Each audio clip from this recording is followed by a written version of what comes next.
안녕하세요. 저는 핸드메이드 제품을 판매하는 사업을 하는 50대를 바라보고 있는 여자입니다. 결혼을 하고 출산을 하며 저는 제가 단 한 번도 사업을 하게 될 거라고 생각해 본 적이 없었는데 정신을 차리고 보니 꽤 안정된 사업을 운영하는 사장님이 되어 있더군요. 사람 운명이란 게 참 신기하지 않나요?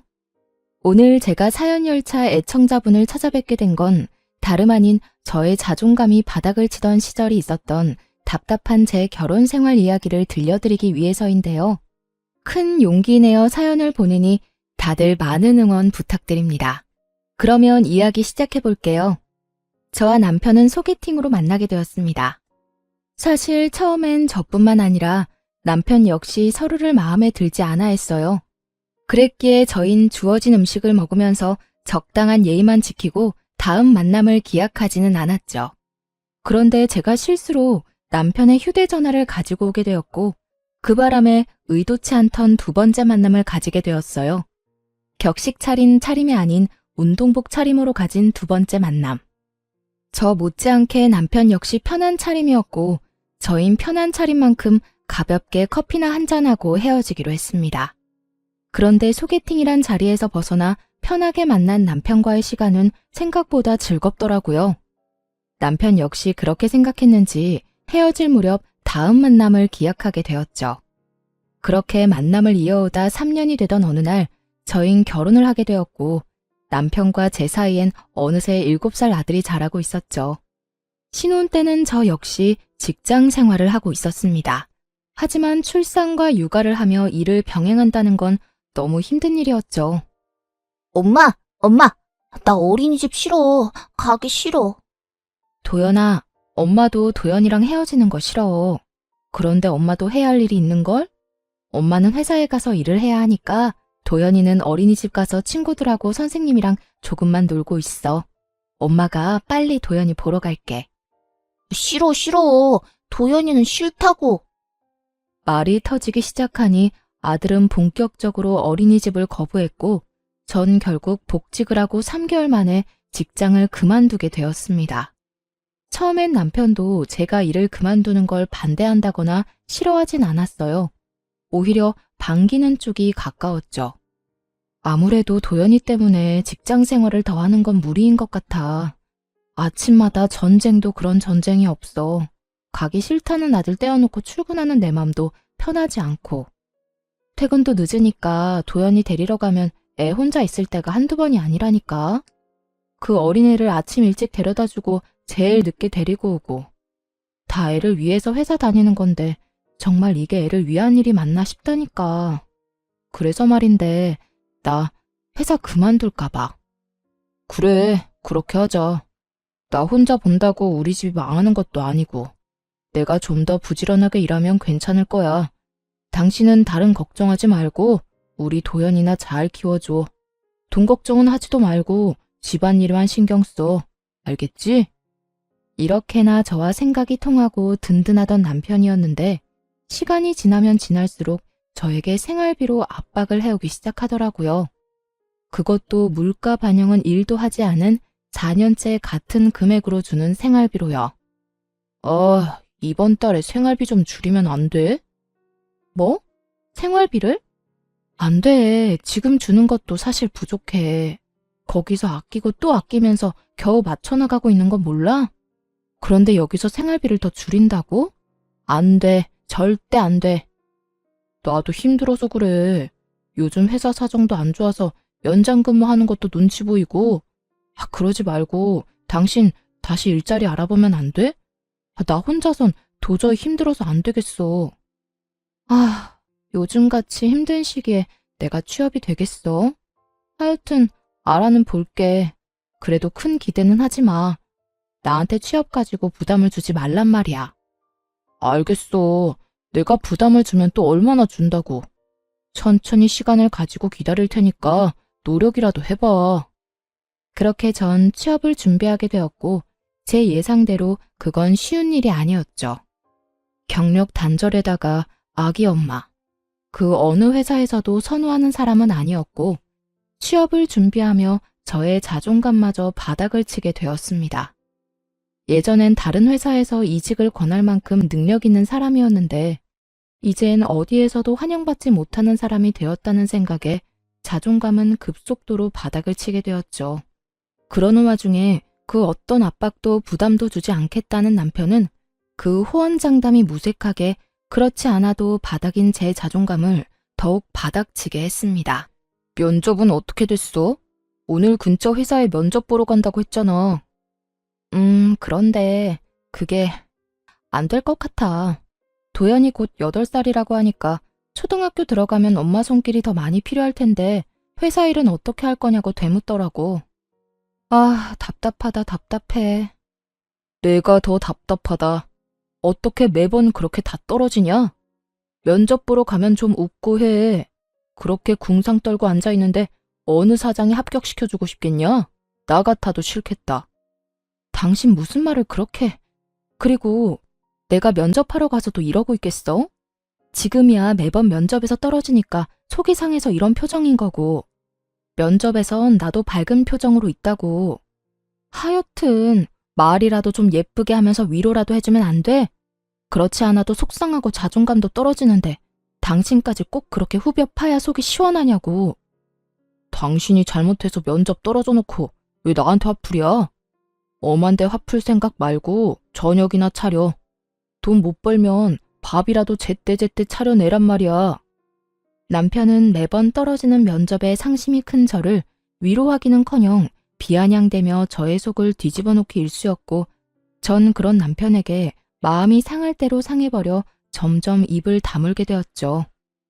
그럴수록 남편이 점점 더 저를 무시하기 시작했고 어느새 저흰 눈만 마주쳤다 하면 서로를 깎아내리기 바쁜 사이가 되어버렸어요.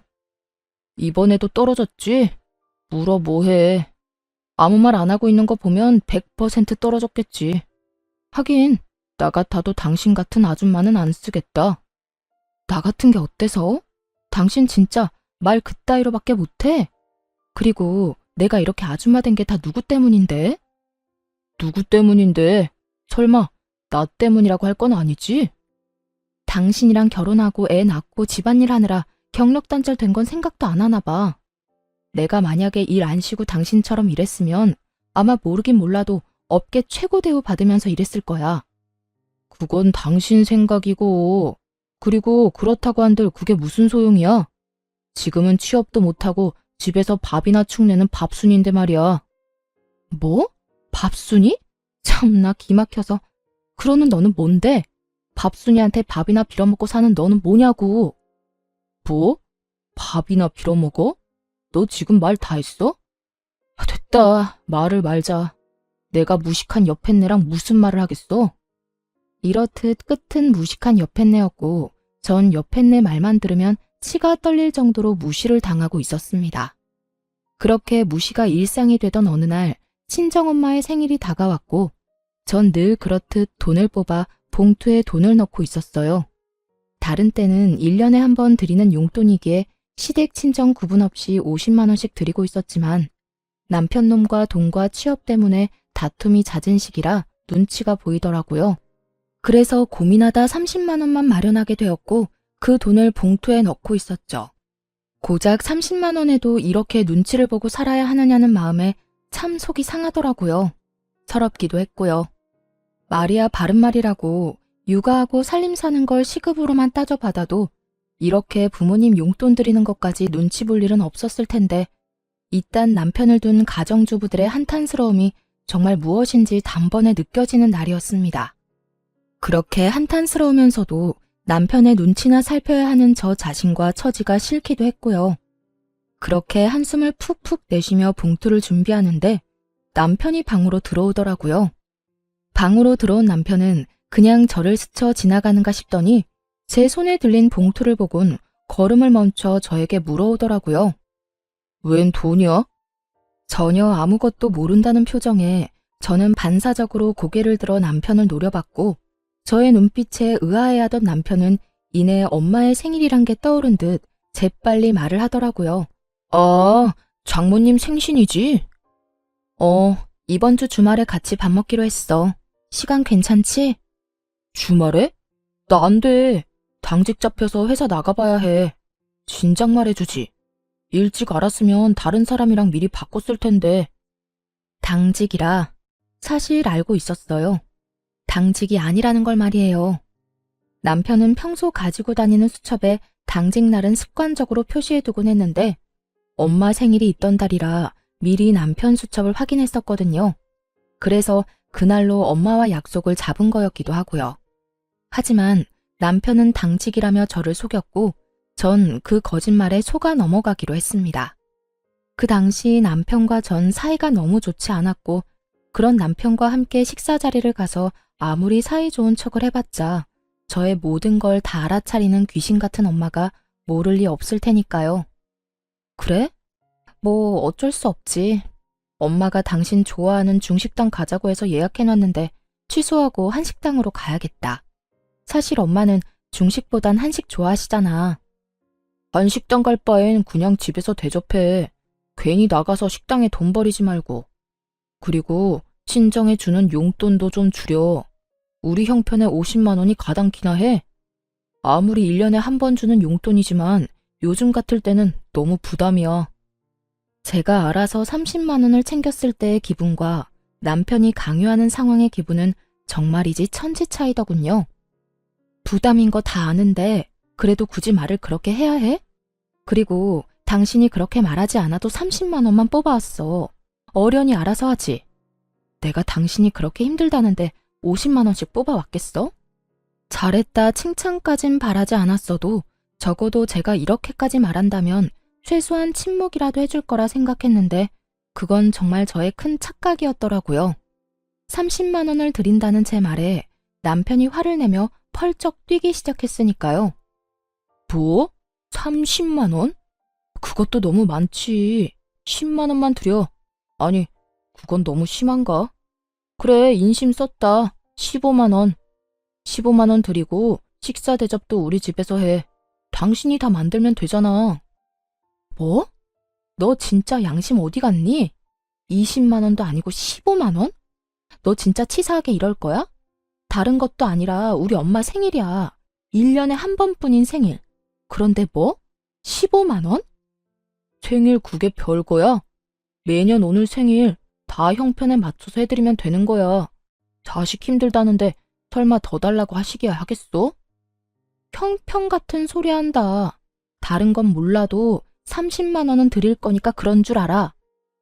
저는 고함을 꽥 질러버렸고 남편은 그제야 좀 심했다 싶었는지 머리를 긁적이며 아무 말도 하지 않더라고요. 그런 남편을 보고 있는데 정말 이혼이란 말이 목끝까지 차올라 금방이라도 툭하니 튀어나올 것만 같았어요. 하지만 그 순간 안방에 걸린 가족 사진이 보였고 그곳에 행복하게 웃고 있는 아들의 얼굴이 제 시야에 꽂혔죠. 돌싱남 돌싱녀들이 TV에 나와 새로운 인연을 찾아 나설 만큼 흠이 아닌 세상이 되었지만 자식이 있으니 이혼이 쉽지만은 않더라고요.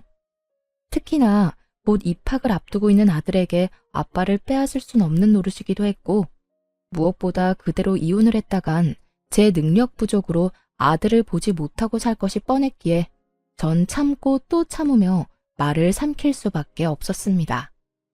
그렇게 울분이 담긴 봉투를 챙겨 엄마를 만났고 제 계획대로 엄마를 한식당에 모시게 되었죠.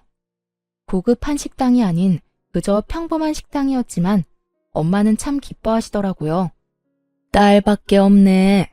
엄마 생일이라고 외식도 시켜주고 말이야.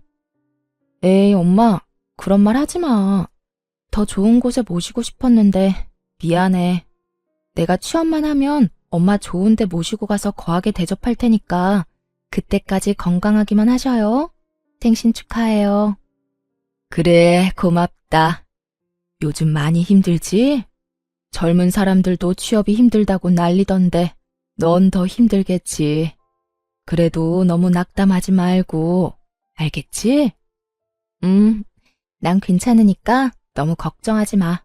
얼른 먹자. 나 배고파. 그렇게 식사 자리가 끝나고 계산을 하려는데 엄마가 미리 계산을 해버렸다고 하더라고요. 아마 힘든 딸에게 부담이 될까 화장실 가는 척을 하시며 미리 계산한 듯 했어요. 그것까지도 마음이 너무나도 속상했는데 집으로 돌아와 가방을 정리하던 저는 그 자리에 주저앉아 펑펑 울고 말았습니다. 제 가방 속엔 제가 엄마에게 드렸던 봉투가 고스란히 들어있더라고요.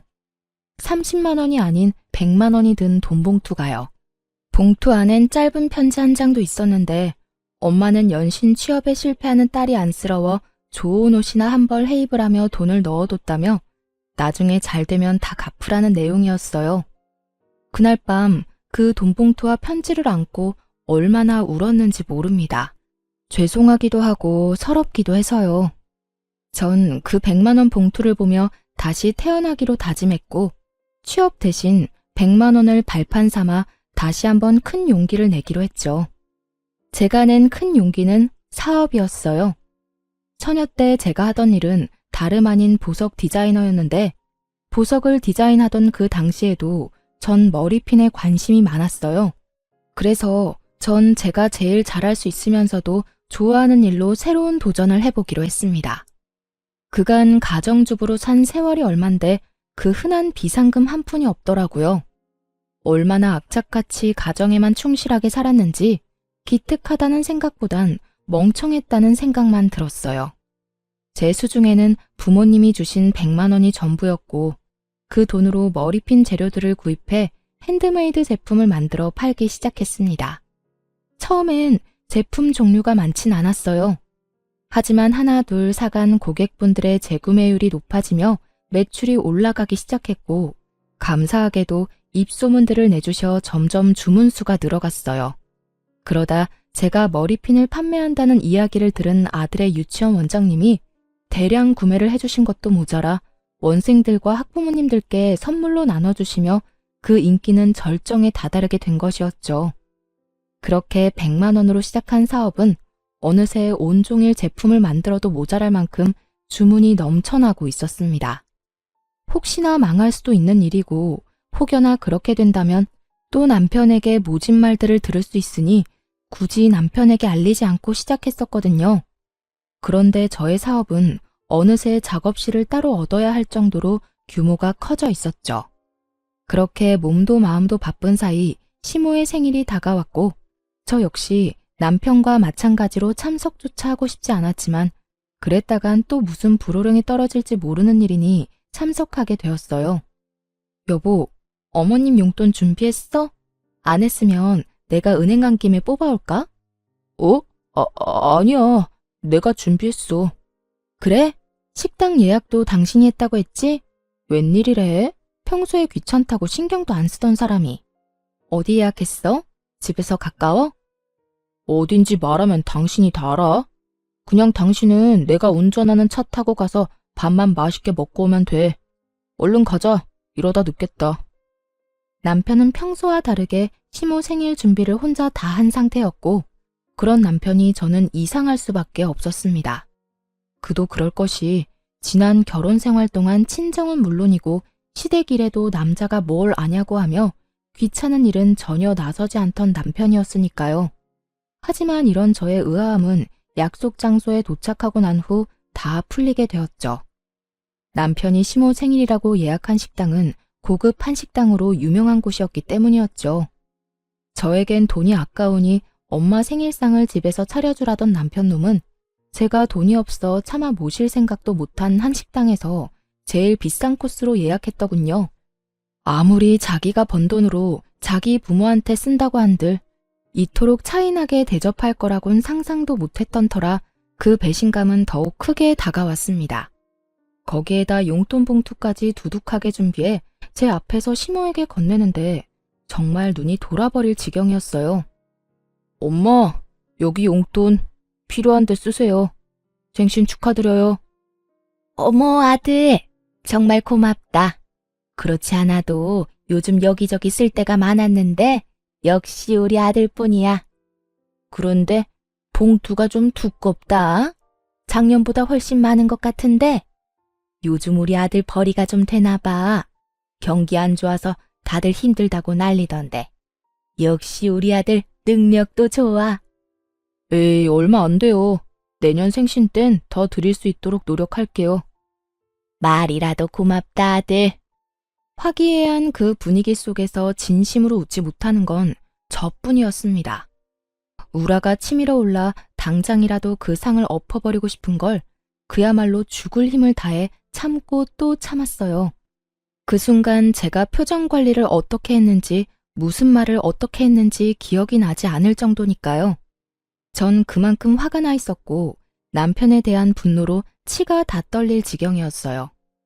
그렇게 인고의 시간이 지나고 집으로 돌아온 저는 그야말로 개거품까지 물며 남편에게 따져 물었어요. 너 진짜 이럴 거야? 이렇게 치사하게 나올 거냐고. 정말 화가 나는 게 남편의 태도였어요. 저는 화가 치밀어 올라 거품까지 물며 따지는데 남편은 정말로 아무것도 모르겠다는 표정과 목소리로 저에게 왜 난리를 부리냐고 하더라고요. 내가 뭘 어쨌다고 이 난리야?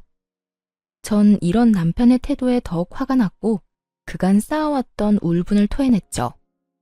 몰라서 물어? 식당부터 시작해서 용돈까지. 우리 엄마 생일 때 너 뭐라고 했어? 돈도 없는데 집에서 모시라면서. 그리고 용돈은 또 어떻고.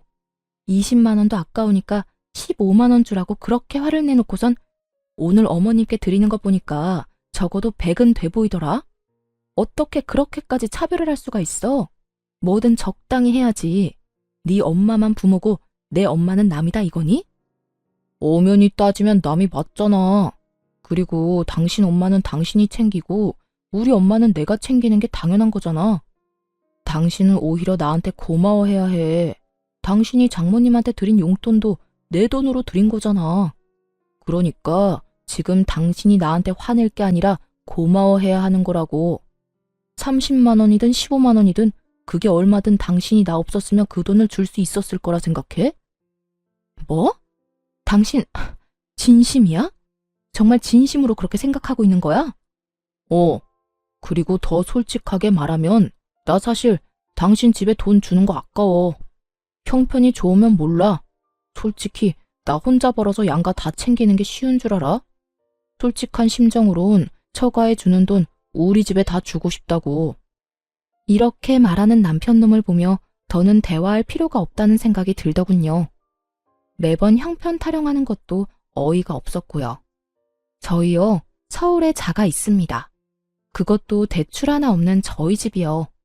결혼할 때 정확히 반반으로 해서 마련했고, 그래서 명의는 공동 명의였죠.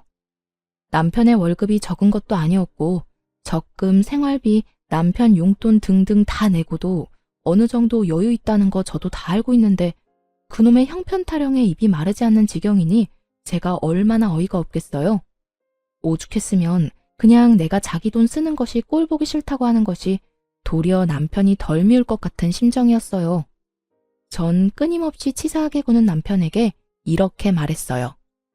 그래, 알겠다. 그러면 앞으로 당신 집은 당신이 챙겨. 내 집은 내가 챙길 테니까. 불만 없지? 불만? 불만이 왜 있겠냐? 나야 당연히 고맙지. 너 분명 네 입으로 그랬다. 각자 집은 각자 챙기기로. 남편은 각자 집을 챙기게 된다면 누구 손해가 큰지 전혀 알지 못하는 듯 하더군요. 하긴 제가 생색내는 사람도 아니었고 시댁의 제사부터 시작해서 명절까지 전 그 누구의 도움도 받지 않고 혼자 해냈고 때론 남편도 없이 혼자 가서 음식 준비에 마무리까지 혼자 다 해낸 것이 한두 번이 아니었으니까요. 그것뿐인가요? 제 시모 쉬운 사람 아닙니다. 틈만 나면 전화가 와서 이런저런 잡일 다 시켜대는데 그게 얼마나 사람 미치게 하는지 남편은 전혀 알지 못하겠죠.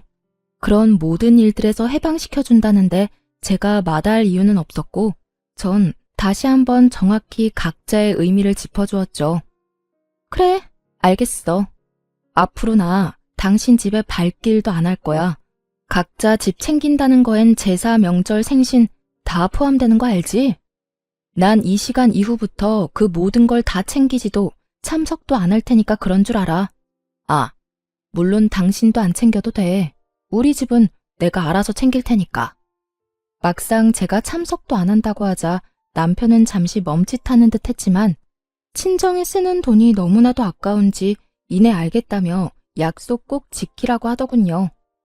그렇게 저흰 한 집에서만 사는 남보다 못한 부부 사이가 되었고 그렇게 시간은 흘러 아이가 초등학교에 입학을 하게 되었습니다. 제 사업은 완전히 자리를 잡게 되었고 매출은 월 1,000만 원이 되는 달이 늘어가고 있었죠. 능력이 된다는 건 참 좋더라고요. 아들의 작아진 운동화를 애써 모른 척할 필요도 없었고 20년째 쓰고 있던 친정의 세탁기를 바꿔주는 것도 걱정도 무리도 할 필요도 없이 할 수 있었으니까요. 30만 원을 주고 100만 원을 받아왔던 죄송했던 지난 생일과는 달리 엄마의 생일 선물로 500만 원을 드렸던 그날 엄마도 울고 저도 울었습니다. 그렇게 제가 눈물로 행복한 날들을 보내는 사이 또다시 시모의 생일이 다가왔어요. 저희가 각자 집은 각자 챙기기로 한 후 처음 맞는 시모의 생일이었죠. 저는 약속한 대로 그리고 제가 선언한 대로 시모 생일은 신경 쓰지도 않았고 그랬기에 참석도 하지 않았습니다.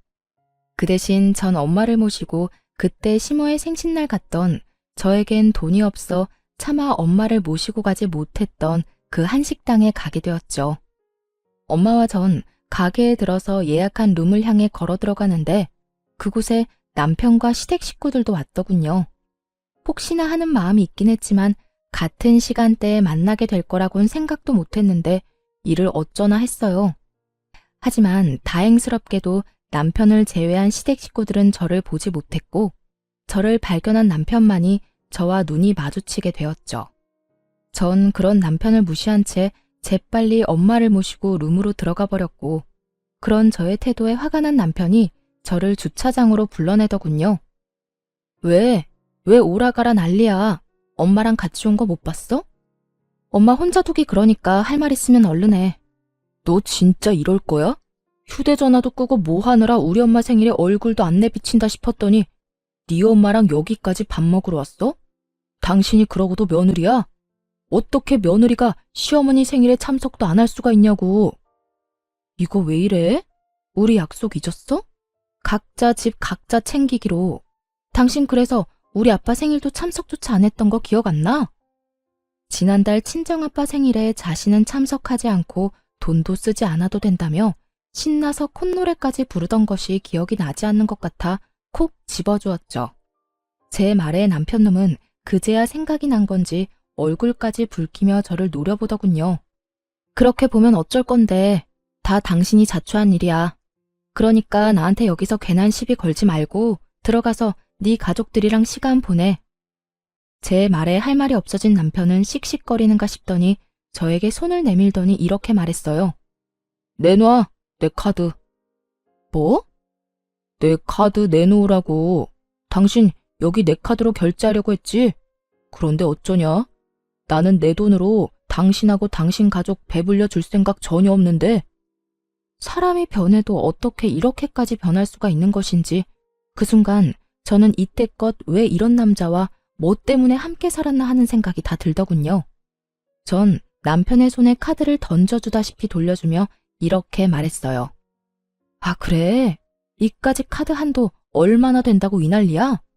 이딴 카드 쓸 일도 없고 앞으로도 줄 필요 없으니까 당신이 다 해. 이걸로 사랑하는 당신 가족 밥이나 사주면 되겠네.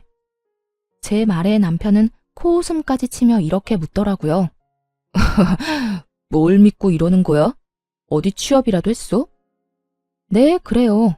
전 그때까지도 제가 사업을 하고 있으며 그 사업으로 대박이 났다는 사실을 알리지 않고 있었어요. 아니, 정확히는 알릴 수가 없었죠. 남편놈은 저와 한바탕 하고 난 후 생활비조차 주지 않고 있었고 그렇게 무책임하게 굴면서도 단 한 번 저에게 돈이 필요하지 않냐고 묻지도 않았으니까요. 그런 남편에게 굳이 제가 알릴 필요도 알릴 틈도 없었던 겁니다. 취업은 무슨? 내가 어떻게 취업을 하겠어? 틀린 말은 아니었어요. 사업으로 성공을 하게 됐지만 취업에 성공한 건 아니었으니까요. 제 말을 들은 남편은 더욱 의아하다는 얼굴로 저에게 따져 묻기 시작했어요. 그러니까 내가 생활비도 안 주는데 네가 무슨 돈이 있어서 여기를 왔냐고. 당신이 생활비 준 게 언제인지 기억도 안 나는데 그동안 생활은 걱정은커녕 아들 용돈 한 번 걱정하는 법이 없더니 고작 식사 한 끼 네 돈으로 사줄까 봐 걱정은 되는가 봐. 그래, 여기가 얼마나 비싼 식당인데 당신 같으면 걱정 안 되겠어? 걱정하지 마. 나 취업은 못했는데 사업이 대박이 났거든. 그래서 우리 엄마 모시고 여기 정도 올 돈은 있어. 뭐? 사업? 당신이 무슨 사업이야?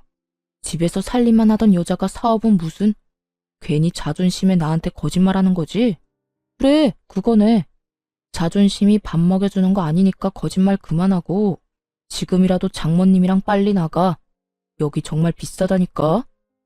제 말은 전혀 믿지 못하고 행여나 자신에게 빈대라도 붙을까봐 벌벌 떠는 남편을 보며 비로소 오늘이 그날이구나 싶더라고요. 저희가 그 긴 세월의 인연을 끝내고자 이혼을 말하게 되는 날 말입니다. 엄마랑 내 밥값은 내가 알아서 해결할 테니까 당신은 신경 쓰지 마. 아니다. 그냥 마음대로 생각해라. 그리고 만난 김에 이야기 나누게 된 김에 한마디 더 할게. 우리 이혼하자.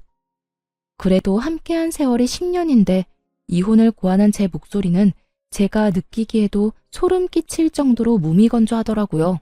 오랜만에 만난 지인에게 다음에 만나면 밥이나 먹자고 하며 건네는 말투. 그 이상도 그 이하도 아닌 아무런 감정도 담지 않은 목소리였어요. 그런 저의 말투와 태도 그리고 표정에 남편은 심각한 얼굴로 되물어 오더군요. 이혼? 그게 무슨 말이야? 갑자기 이혼은 무슨? 당신 어디 아파? 제정신 아니지? 갑자기라고 하더군요. 남편에겐 갑자기인 그 이혼이 저와 아들에겐 갑자기가 아니었는데 말이죠. 어느 날 아들이 진지한 얼굴로 저에게 이렇게 말하더라고요. 엄마 그냥 아빠랑 이혼하면 안 돼요? 어? 이혼? 너 이혼이 무슨 뜻인 줄 정확히 아는 거야? 엄마, 나 초등학생이야. 그 정도는 충분히 안다고. 안다는 애가 이혼하라는 말을 어떻게 엄마한테 할 수가 있어? 왜? 무슨 일 있어? 아들은 이유를 말하지 않았고 전 그저 남편과 아들 사이에 제가 모르는 무슨 일이 있겠거니 했어요. 제 눈에는 어리게만 보이는 고작 초등학생인 아들의 입에서 나온 말이었으니까요. 하지만 아들은 끊임없이 저에게 이혼을 말해왔고 어느 날은 그 이유를 말해주더군요. 엄마가 행복해 보이지가 않아요. 나하고 있을 땐 엄마가 웃기도 하고 행복해 보이기도 하는데 아빠와 함께 있을 땐 엄마가 행복해 보이지 않아요. 그러니까 그냥 이혼하면 안 돼요? 정신이 번쩍 들더라고요. 저는 아들 때문에 저런 남편이라도 붙잡고 살았던 것인데 아들은 저를 위해 저런 아빠를 참고 있었던 사실을 알게 되었으니까요. 그 후로 전 아들과 함께 많은 대화를 나눴고 그렇게 이야기를 나누고 상의한 결과 남편과 이혼하기로 했던 것이었죠. 이런 사실을 언제 남편에게 말하나 싶었는데 남편이 그날을 정해주니 저는 그저 남편에게 말할 수밖에요. 나 안 아파. 정신도 멀쩡하고. 그러니까 이혼하자. 당신도 사실 가정에 미련 없잖아. 나도 마찬가지야. 당신이랑 사는 거 많이 지쳤고 당신한테도 아무 감정 없어. 이런 결혼 생활이 무슨 의미가 있겠어. 그러니까 우리 여기서 그만하자. 여전히 무미건조한 제 말에 남편은 알턴이 빠진 사람처럼 홀가분한 표정을 지어 보이며 이렇게 말하더군요. 그래, 그러자. 차라리 잘 됐어. 나도 괜한 너 그렇게 구질구질하게 사는 거 보기도 싫었고 다 내 탓인 것 같은 마음에 죄책감 느끼는 것도 싫었어. 그래, 이혼해. 그래, 그러면 이혼하는 걸로 알고 가볼게. 엄마 기다려. 그렇게 저흰 각자 부모님에게로 돌아갔고 무사히 식사 자리를 마쳤습니다. 저는 식사가 끝나고 차를 한 잔 마시며 엄마에게 모든 사실을 털어놓았고 엄마는 이렇게 말씀해 주시더라고요. 대충 눈치는 채고 있었어. 어느 순간부터 처가인 발걸음도 하지 않고 네가 많이 힘들어 보였거든. 그래서 걱정 많이 했는데 그래도 이제 엄마는 걱정 안 해. 그땐 많이 힘들어 보였는데 이혼한다고 말하는 지금의 너는 후련해 보이거든. 잘 결심했어. 네가 행복할 수만 있다면 그게 이혼이든 뭐든 엄마는 환영이야. 이 엄마가 응원할게. 엄마는 저의 앞날을 응원해 주셨고 생각보다 좋은 분위기에서 식사 자리를 마칠 수 있었죠. 하지만 이런 저희 집과는 달리 시댁은 난리가 난 듯 하더라고요. 집으로 가기 위해 주차장으로 가니 시모가 고래고래 소리를 지르며 제 욕을 하고 있는 꼴을 보아하니 말이에요. 그년이 이혼하자고 했다고? 그래, 그까짓 이혼해. 애는 애 엄마한테 키우라고 하고 양육비는 월 20만 원만 줘. 그리고 애는 우리가 보고 싶을 때마다 본다고 하고. 알겠어? 어디 땡전 한 푼도 못 버는 거 그래도 애 엄마라고 참고 살게 해줬더니 뭐? 이혼? 그까짓 이혼 당장 해라. 그게 요즘 사업한다나 봐. 꽤 잘 되는 것 같던데. 그러고 보니 하고 다니는 것도 좀 바뀐 것 같기도 하고. 집에서 놀고 먹던 게 사업이라고 해봤자 그게 뭐 잘 되겠니? 다단계는 아닌지 몰라. 사업을 하든 취업을 하든 그 물건 못 쓸 물건이니 이혼해. 이런 대화는 저는 물론이고 친정엄마까지 듣게 되었고 엄마의 표정은 좋지 않았습니다. 저 옆앤내가 누구한테 감히 욕짓거리를 하는 거야? 내가 진짜 저 옆앤내를? 엄마, 참아. 여기서 흥분해봤자 좋을 거 하나 없어. 괜히 말 섞지 말고 그냥 가자. 무시가 답이니까. 엄마를 달래며 잡아끄는 행동과는 다르게 당장이라도 달려가 내 수익이 월 1,000이다 라고 외치고 싶었지만 그렇게 한다고 한들 뭐가 남겠어요. 전 말로 하는 대신 그들을 지나쳐 제 차에 올라탔고 그 순간 그 사람들의 눈빛을 아직도 기억합니다. 뭐니? 쟤 도연애미 아니니? 저거 비싼 차 아니야? 쟤가 왜 저 차에 타는 거야? 그러게 저 차 1억짜린데 엄청 비싼 차인데 왜 저기에 여보 남편은 제 차 문을 붙잡고 늘어지더라고요. 이거 나 차 출발하려는 거 안 보여? 죽고 싶어서 환장했어? 그게 아니라 이거 정말 당신 차야? 당신 정말 대박이라도 난 거야? 말했잖아 나 대박 났다고. 그러게 잘 좀 하지 그랬어?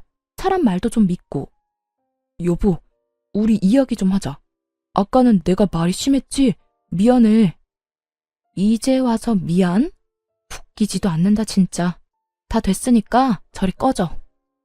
전 남편을 있는 힘껏 밀어버리고선 그대로 차를 몰고 주차장을 빠져나왔어요.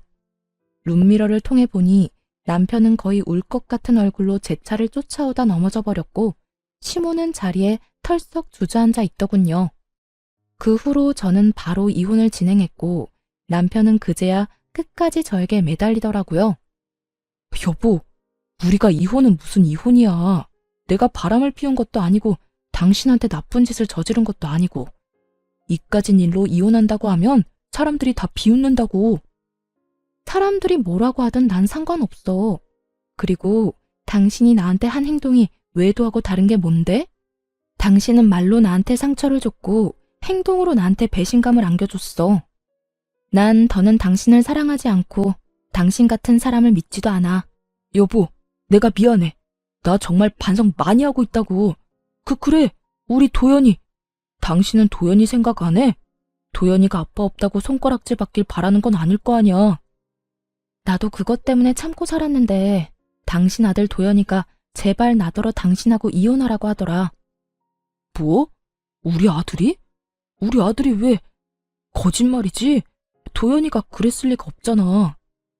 도연이가 내가 불행해 보인대. 당신이랑 있는 내가 행복해 보이지 않아서 차라리 이혼했으면 좋겠다고 하더라.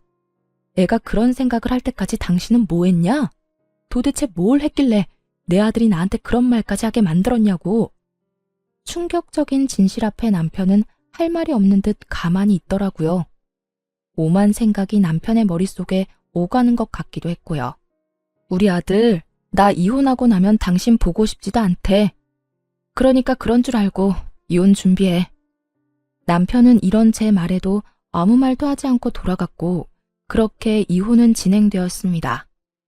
재산 분할이 제일 걱정이었는데 긴 세월 남편이 생활비 한 번 주지 않았고 양육에도 무관심한 태도에서인지 모든 것은 저에게 유리한 조건으로 끝이 났고 양육권 역시 아들의 뜻에 따라 당연히 제가 가지게 되었어요. 아들은 강력하게 아빠는 보고 싶지 않다는 자기 의사를 전했고 그 덕에 전 남편은 아들의 얼굴조차 제대로 볼 수 없는 처지가 되었습니다. 그렇다고 해서 전 남편의 처지가 불쌍하다거나 안쓰럽다거나 그런 감정은 전혀 들지 않더라고요. 마지막으로 본 전 남편의 충격적인 얼굴이 신경 쓰이긴 했지만 평소 남편은 아들에 대해 이렇다 할 정도의 정이 없던 사람이었으니까요. 이혼을 하며 알게 된 사실인데 전 남편의 말이 씨가 된 것인지 전 남편의 회사가 정말로 힘들어져 인원 감축에 들어가게 되었다고 하더라고요. 그 결과 평소 능력이 없던 남편이 잘리기 직전이란 말을 듣게 되었죠. 거기에다 그간 전 남편에게 뭐든 넙죽넙죽 잘 받던 전 시모는 막상 전 남편이 이혼한 것도 모자라 회사까지 잘려 전 시댁에 신세를 질 위기에 놓이자 딱 달라 안 된다며 내쫓아버렸다고 하더군요. 이러한 사실은 전 시모의 입을 통해 직접 듣게 되었죠. 무슨 일로 전화까지 주셨어요? 저 이제 어머님 며느리 아닌데요. 나라고 전화하고 싶어서 한 줄 아니? 네 남편 여기 왔다 갔다. 제 남편 아니고 어머님 아들이요. 저 이혼한 거 잊었어요? 그래, 내 아들. 방금 너랑 이혼하고 회사까지 잘린 내 아들 왔다 갔다. 꼴을 보아하니 마땅히 오갈 데도 없는 것 같더구나. 그렇다고 내가 나이가 몇 살인데 이 나이에 아들까지 끼고 살 순 없는 노릇이라 그대로 내쫓았다. 잘하셨네요. 그런데 그걸 왜 저한테 말하세요? 저는 궁금한 적도 알고 싶지도 않은데요. 말버릇하고는... 에휴, 너 화난 거 나도 안다. 그런데 들어보니 너도 잘한 거 하나 없더구나. 그러니 너도 잊지 마고 그만 아범 데리고 가거라. 아무리 밉다고 해도 네 새끼 아빠인데 저대로 둘 수는 없는 노릇이지 않니? 내가 보아하니 반성 많이 한 듯하니 데리고 가서 잘 구슬려서 데리고 살아. 알겠니? 이혼한 지가 언젠데 왜 그때까지 제게 시모짓거리를 하려고 하는지 이해가 되지 않더라고요. 하긴 애초에 이해가 되는 사람이었다면 자기 아들이 저에게 그딴 식으로 굴 때 가만히 보고만 있지도 않았겠지만요. 전 그때까지 큰 착각을 하고 있는 시모에게 단호하게 한마디 해주고 전화를 끊어버렸습니다. 어머님, 아니, 아줌마, 전 분리수거도 안 되는 그딴 쓰레기 필요 없어요. 제 아들도 더 이상 아빠가 필요 없다고 하고요. 뭐? 너 지금 나한테 아줌마라고 했니? 어디서 건방지게 어른한테 그딴 투로 짓거리는 게야? 제가 이혼한 지가 언젠데 언제까지 어머님이라고 불러드릴 거라 생각했어요. 말이야 바른 말이라고 이젠 아무 관계도 아닌데 아줌마가 맞지 않나요? 저요, 바빠요 아줌마. 일도 해야 하고 아들도 키워야 하고요. 그러니 이딴 일로 연락하지 마세요. 더는 목소리도 듣고 싶지 않네요. 끊을게요. 전화를 끊어버린 저는 전화번호를 바꿔버렸고 혹시 하는 마음에 아들 역시 번호를 바꿔버렸습니다. 그렇게 그 지긋한 인연도 끝이 났어요. 그 후 저는 아들과 함께 잘 살고 있습니다. 이혼을 하고 난 후 제법 자란 아들이 저에게 이런 말을 해주더라고요. 엄마, 이제 정말 엄마가 행복해 보여. 그래서 나도 행복해. 그러니까 엄마, 앞으로도 많이 행복해 해줘. 나도 행복하게 말이야. 아들, 고마워. 사랑해. 나도 사랑해, 엄마. 그 말에 왈칵 눈물이 쏟아져 내리더라고요. 품 안에서 울고 웃던 아들이 어느새 자라 엄마의 행복이 자신의 행복이라 말하는 걸 보며 눈물이 나기도 했고 행복함에 웃음이 나기도 했으며 아들에게 참 고맙기도 했습니다. 만약 그 힘든 시절 아들의 말이 아니었다면 저는 어떻게 됐을까요? 그 쓰레기 같은 인간과 부부란 이름으로 아무 의미 없는 관계를 유지하며 제 인생을 갉아먹고 있지 않았을까요? 그 모든 것이 아들을 위한다는 큰 착각 속에서 말이죠. 그 삶은 결코 행복하지 않았을 뿐더러 끝도 없는 불행에 저는 병들어갔을 겁니다. 여러모로 아들의 존재가 오늘따라 더 감사하게 느껴지네요.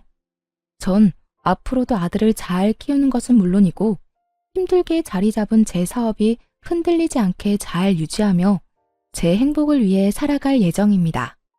제가 행복해야 아들 역시 행복하다고 하니 부지런히 행복해 보려고요. 때론 혼자인 것이 이겨낼 수 없을 정도로 힘이 드는 날이 오겠지만 둘이어서 외로울 때보단 그게 뭐든 덜 힘들지 않겠어요? 전 그게 뭐가 됐든 이겨낼 자신이 있거든요. 이로써 저의 긴 사연도 끝이 났네요. 저는 이혼을 마음먹기 전까진 이런 것도 이혼 사유가 될 수 있나 하는 걱정을 많이 했던 것 같아요.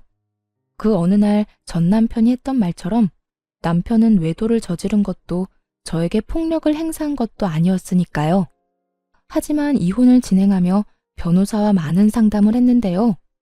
평생을 함께 살아가야 할 동반자가 내게 무시와 멸시를 밥 먹듯이 한다면, 또 처가와 시가를 대놓고 차별한다면 그것 또한 저와 제 아들에게 정신적 가해가 될 수 있다는 것을 깨달았습니다. 제가 이런 말까지 하는 이유는 세월이 많이 변해도 집에서 육아하며 집안일 하시는 많은 분들 중에 아직도 저처럼 무시당하며 눈치를 보며 사시는 분들이 많이 있더라고요. 가정주부 여러분, 육아와 집안일도 엄연한 일입니다. 가정에서 가장 중요한 일이죠. 그러니까 너무 눈치 보고 주눅이 들어 살지 마세요. 할 말은 하고 살자고요. 그럼 저는 이만 물러가 볼게요. 긴 시간 함께 해주신 모든 분들 감사합니다. 행복하세요.